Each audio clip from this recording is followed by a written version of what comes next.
धन्यवाद देवी जय दुर्गा क्लब को जे प्रति वर्ष भरी ये फुटबॉल मैच कर युवपीढ़ी मान एकजुट कर मैच कर बारदा प्रति वर्ष आसे आ बारदार अधिक भोट मत मिलता सहित आज भी कार्यक्रम ब्लॉक अध्यक्ष सरपंच समिति सभ्य पूर्वतन अध्यक्ष साधु बाबू थे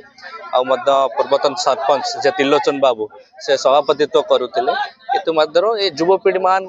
जो उत्साहित जो अच्छी निश्चय ये अंचल विकास करने युवपीढ़ी मान एकजुट होगा पड़ो से जो पारंपरिक हिसाब से प्रति वर्ष फुटबॉल कर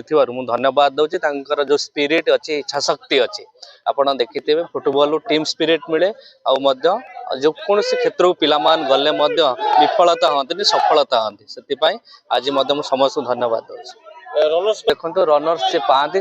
से मोमेंट रे किए केते परफॉर्म करे से पिला मानकर दक्षता अच्छी कौटी जीतती आज जो से मोमेंट रे भल परफॉर्म करि पारि ना किंतु से दक्षता अच्छी रनर्स